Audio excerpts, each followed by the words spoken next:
Major funding for NJTV News is provided in part by RWJ Barnabas Health. Let's be healthy together. NJM Insurance Group, serving the insurance needs of New Jersey residents and businesses for more than 100 years. And Horizon Blue Cross Blue Shield of New Jersey, an independent licensee of the Blue Cross and Blue Shield Association. Tonight on NJTV News, giving entrepreneurs an edge. Governor Murphy signs a bill that revives the Science and Technology Commission that he says the prior governor let lapse. I'm standing across from what's being called the next hottest neighborhood in Jersey City. There's a debate, though, over what it'll look like and who will be able to afford to live here. One of the state's largest illegal dumping sites is about to become a park. It's all part of Camden's plans to turn eyesores into playgrounds. Plus, homeowners facing foreclosure are getting state help to stay in their homes. And homeowners who fled flooding return to assess what the waters left behind. Those stories and more next on NJTV News.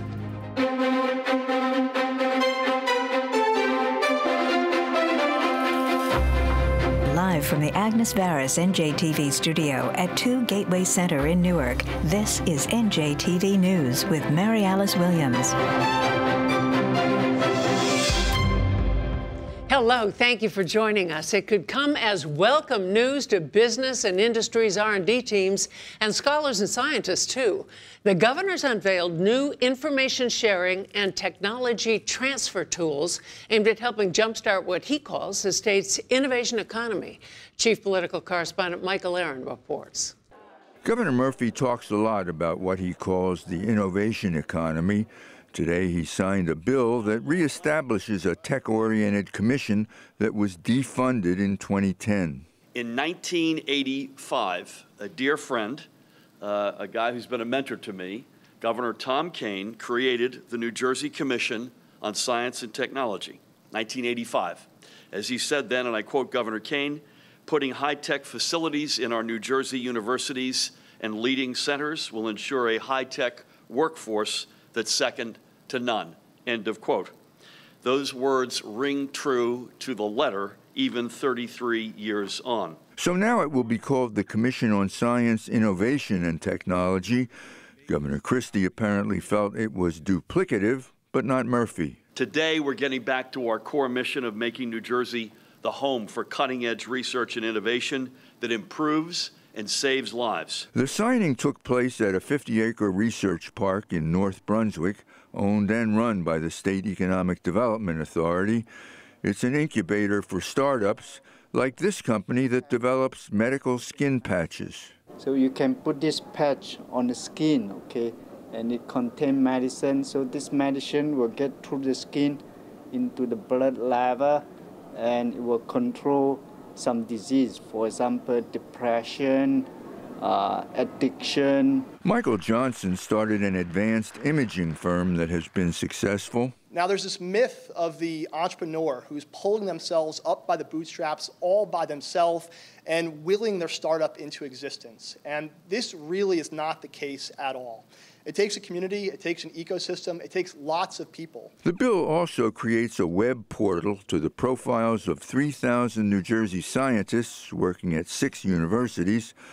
A reporter asked Murphy whether the new commission might just duplicate the business promotion efforts of the EDA, Choose New Jersey, the New Jersey Tech Council, BioNJ, and others. I think the fact that this is legislated, that it's the law, that these folks and their colleagues led this, and that I'm going to put my name on it, puts this into a little bit more of a different, maybe perhaps special category. I think it's really important to bring everybody to the table and have one sort of central place that all those organizations can sort of report into and coordinate with. The bill appropriates $1 million to get the new commission up and running. It was sponsored by Assemblyman Andrew Zwicker, a physicist, and Senator Paul Sarlo, an engineer. Murphy has been showing for years that he's all about creating the innovation economy.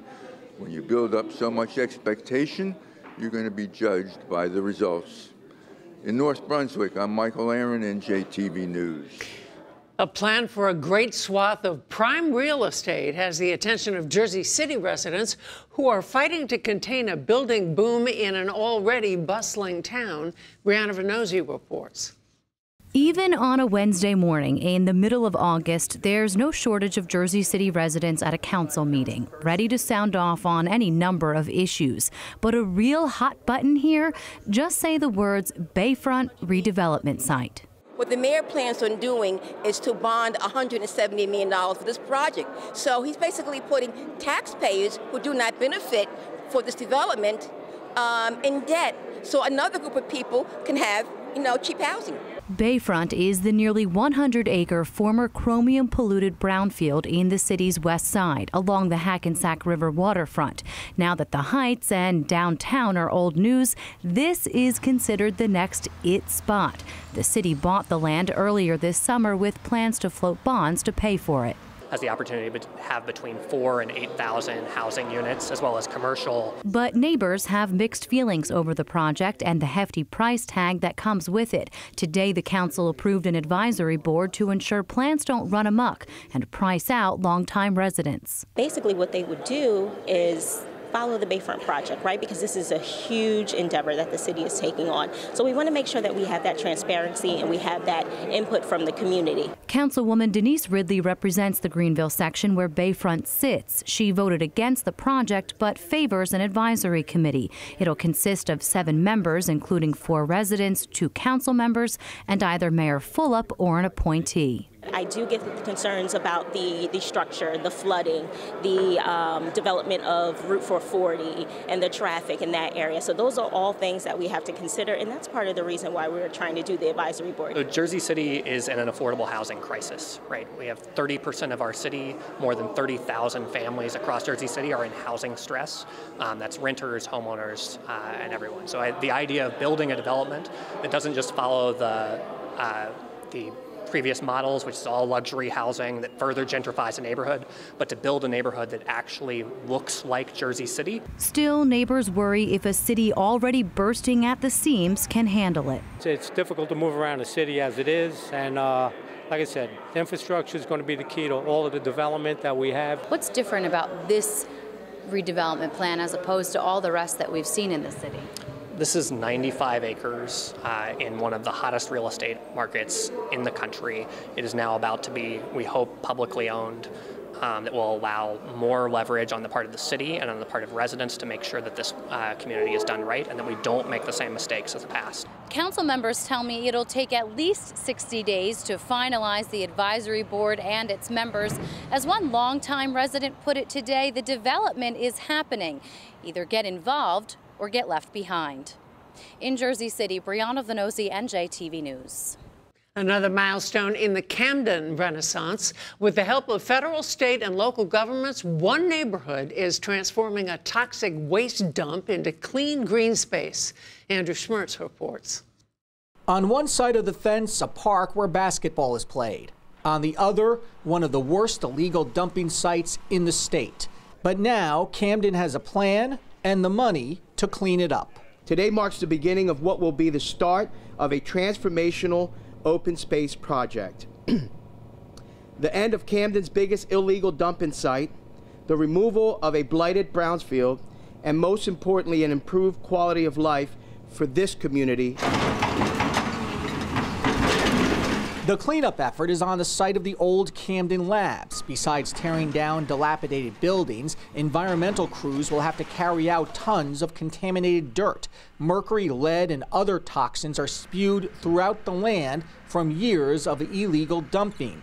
Chris Kaluri is from the nonprofit Camden Redevelopment Group, Cooper's Ferry. From a social justice standpoint, nothing is more harmful to a person's health, to a person's environment, and to the general image than illegal dumping. The cleanup will cost about $1.5 million and is being spearheaded by the Camden Collaborative Initiative and the Camden Redevelopment Agency. The U.S. EPA and the State Department of Environmental Protection are among the federal and state agencies providing key funds. It's part of the overall rehabilitation of this section of the city. There are many other challenges that the people of Camden have faced environmentally, from floodwaters to air pollution, things that we've all worked on together and made it a better place with all the work that has been done so far. Illegal dumping in Camden has been a problem here for a long time. The city says it spends $4.5 million a year cleaning it up. A high percentage of the illegal dumping was from out of state and out of Camden City and Camden County for that matter. We are going to change our ways. We're going to be more aggressive. We're going to put an advertising campaign, and we're going to increase the illegal dumping fines. So therefore, we're going to go after illegal dumping. Camden has been working to turn eyesores into parks for some time. This park on the waterfront is one example of an industrial area that is now green space. I liked how they're coming to my communities, fixing up our community. After decades of decay, the city hopes this site will be cleared up by the end of the year. In Camden, Andrew Schmertz, NJTV News. Bad grades for Jersey's business climate. That tops tonight's business news. Rhonda Schaffler's away. Here with details on all the state's business is Joanna Gagas. Joanna? Mary Alice, think New Jersey's a friendly state? Well, then you're probably not a small business owner. The state scored a D+ for its small business climate in a recent survey by Thumbtack. That puts us at the bottom of the pack nationally at 43.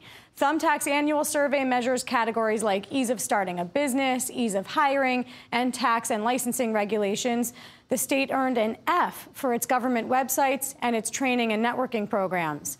The most promising category was employment, labor, and hiring regulations with a score of B-. New Jersey state parks are getting a boost to the tune of $9.7 million. Senator Kip Bateman authored a bill that uses corporate business tax revenues for open space conservation, park development, and the preservation of historic structures throughout the state. CBT revenues are constitutionally dedicated for this use under the Preserve New Jersey Act, which voters approved in 2014. The College of New Jersey's credit rating was downgraded from stable to negative in a recent Fitch rating outlook. The agency pointed to TCNJ's debt burden due to high pension obligations that outweigh its cash flow. Fitch says enrollment and tuition increases will be necessary to rebuild TCNJ's available net income. Fitch did point to the school's high retention rate of freshmen at 94% and a four-year graduation rate of 75%.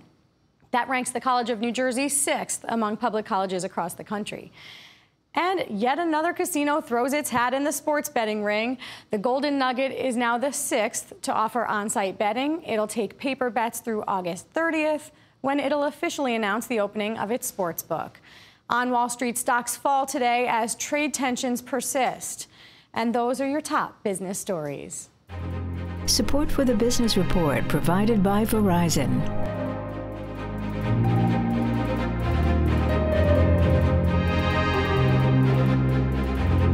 Friday, Governor Murphy will see for himself some of the flood damage that caused him to declare a state of emergency in 5 counties, including the township of Brick, where nearly 8 inches of rain in a matter of hours swamped 114 homes in the Greenbrier 1 senior community, forcing residents to evacuate. Many have now returned. Once water subsided, residents were able to survey the damage, and with the help of some 80 volunteers, including local high school athletes, drag sodden furniture, mattresses, and carpets to the curb. When I came down, there was actually a boat in front of the house and stuff. They were pulling people out of the houses and things like that. So the house is basically trashed. We've been here 18 years, never saw anything like it. Everybody's just trying to cope from day to day right now. We're going through hell on earth. That's what it is. We're devastated because this is something that never should have happened. 59 homes remain without power, according to the mayor, who says the township's looking into the possibility that recent Garden State Parkway construction may have contributed to the flooding. Now to legalizing pot. The state Senate president predicts lawmakers could vote to allow recreational marijuana as soon as September. But the state would still have to establish regulations, and that could include testing to detect the drug in the bloodstreams of drivers. Leah Mishkin has startling numbers related to New Jersey's drug addiction crisis. Driving under the influence of drugs has increased significantly over the last decade in New Jersey. In 2015 and 2016, more drivers killed tested positive for drugs than alcohol. That hasn't happened since 2007, according to a AAA Northeast report. In New Jersey in 2016, 103 fatally injured drivers tested positive for drugs, 92 for alcohol. AAA's Robert St. Clair Jr. says the increase is due to several factors, including a spike in opioid use and more states legalizing marijuana. That was a surprising thing. There are people who are testing positive for opioids, but they pale in comparison to the number that are testing positive for marijuana. There are 30 states now that have legalized medical use of marijuana and 9 states that have legalized recreational use of marijuana. And we think that maybe that has led to a destigmatization of the drug. In 2016, AAA found 39% of drivers killed in New Jersey car crashes tested positive for drugs, 19% for cannabinoids, and 12% for narcotics. That's up from 2007, when 15% of drivers killed in car crashes tested positive for drugs, 6% for cannabinoids, and 3% for narcotics. So the problem of people using drugs and getting behind the wheel and getting killed is growing, and that's with the drug not legal here. New Jersey lawmakers are moving towards legalizing recreational marijuana. Senate President Steve Sweeney says a bill could be approved in the legislature by the end of next month. Washington State legalized recreational marijuana use in 2012. We looked at the number of drivers who were killed who had recently used marijuana for the years 2013 and 2014. There was a doubling in the number of those who were killed who were under the influence or had used marijuana compared to the years before. But St. Clair says there is a limitation to the study. Drivers could have marijuana in their system but not be impaired. With cannabis, it's tough because it's not necessarily real time. This basically is a report. We've seen data like this where you don't see a causal link. Still, marijuana advocate Bill Caruso agrees education is key because nobody should get behind the wheel under the influence. I don't think there's any circumstances where people that are using cannabis should be driving. Similarly, if people are on codeine for a cough or on opioids for pain or taking NyQuil or Benadryl, right? And certainly drinking over the limit. So this is education. But we've had this problem with texting while driving and others, and we don't take away the cell phones. We educate and then enforce the law. In 2013, the AAA Traffic Safety Culture Index showed 76% of those surveyed considered it completely unacceptable to drive within an hour of using marijuana.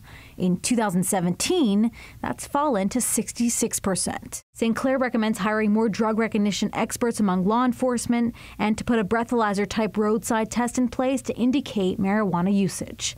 Leah Mishkin, NJTV News. The state health department is reporting a record-breaking mosquito season. That tops tonight's Garden State Express. Our first stop, Hunterdon County, with New Jersey's first confirmed human case of West Nile virus this year. Health officials say a 74-year-old man tested positive for the mosquito-borne illness after displaying symptoms late last month. They can include fever, aches, and vomiting. The CDC says most people recover completely, but health officials suggest reducing risk by using insect repellent, repairing ripped screens and clogged gutters, and draining standing pools of water. Next to Hereford Inlet, where a paddle boarder was joined in his post-sunrise serenity by a pod of playful dolphins gliding just below the surface for the third time in 5 days. Nicholas Patantius says he usually meets them in the same spot and can tell whether they want to play. First, a pod of 8 swam around and under his board. Later, another pod with mothers and calves came to play. Patantius is known by locals as the dolphin whisperer, but says he doesn't whisper, he whistles, which could make him a dolphin whistler. Finally, Newark Airport, where a TSA officer's got skills that go way beyond screening. Officer Joshua McCall was processing a family of 5 in Terminal B when one of the kids started rocking some moves, challenging Officer McCall to a dance-off. The TSA shared this video of what can happen when dedicated professionals charged with protecting the homeland security Also, project a sense of humor. And that's our Garden State Express for Wednesday, August 15th. Something up in your neighborhood? Tip us off.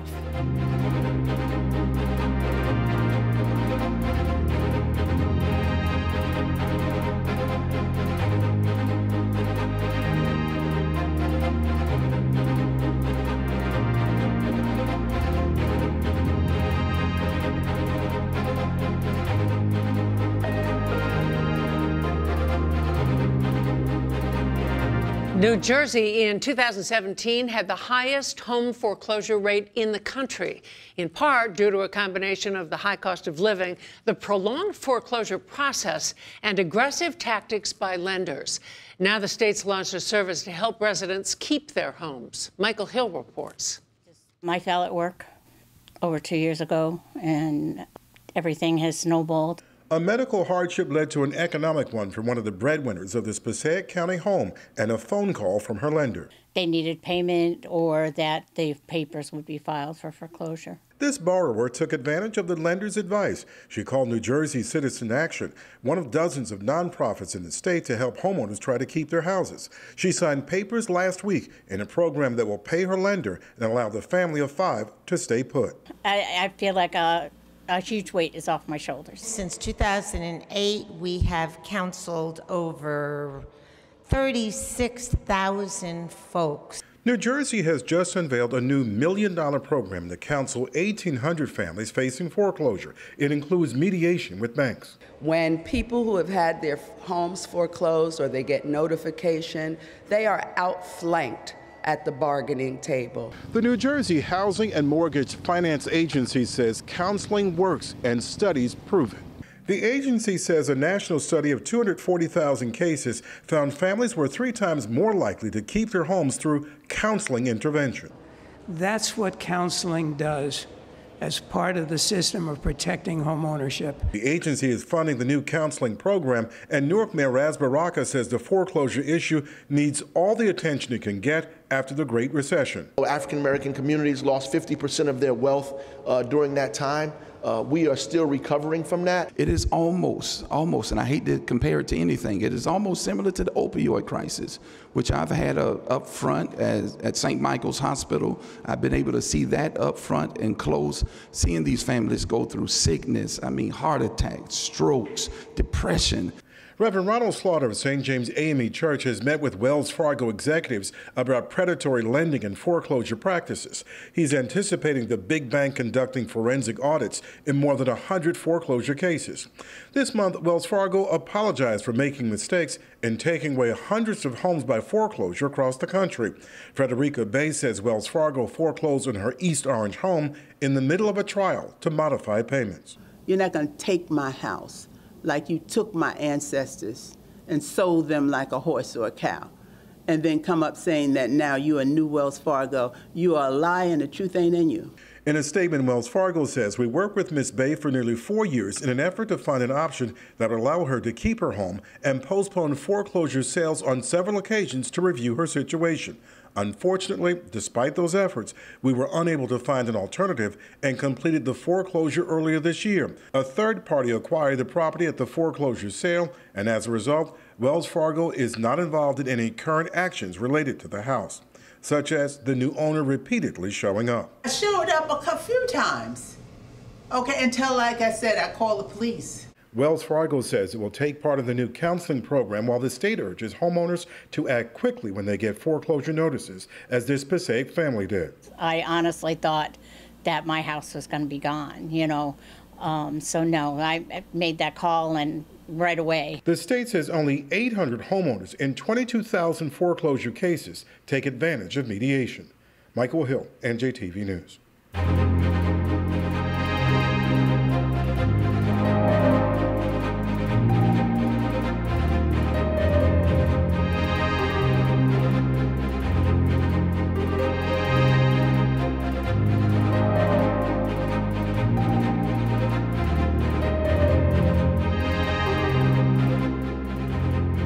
Some noteworthy facts that help you know Jersey. Governor Tom Kean created New Jersey's Commission on Science and Technology in 1985. New Jersey's foreclosure rate was more than triple the national average in 2017. The state health department says there were 8 confirmed human cases of the West Nile virus in New Jersey in 2017. And New Jersey has 28 state parks, 28. If there's someone who you'd like to get to know Jersey, share. Use hashtag KnowJersey. Tomorrow on NJTV News, lawmakers consider fixes for NJ Transit's chronic troubles. And tonight on NJTV, an encore presentation of the In Your Neighborhood special from New Brunswick. To share any story you've seen tonight, go to njtvnews.org. I'm Mary Alice Williams. For all the men and women of NJTV News, thank you for being here. We'll see you tomorrow.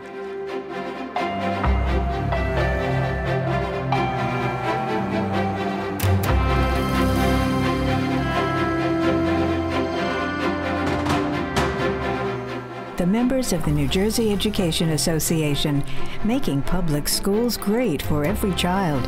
And PSE&G, we make things work for communities. PSE&G is building New Jersey's clean energy future. We're working to protect our network against extreme weather, expanding and upgrading transmission lines, and modernizing our natural gas system by installing new, more durable underground pipes.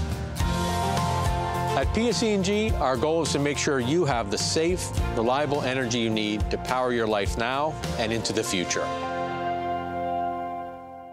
In every county across the state, I do like that Horizon is a Jersey company. It's almost like a sports team. For us, it's like ours. in sickness and in health. You never think it's going to happen to you, especially being so young. Horizon has been there for me through everything I've been through. With experience and stability, we're behind you. You know, we're hardworking people in New Jersey.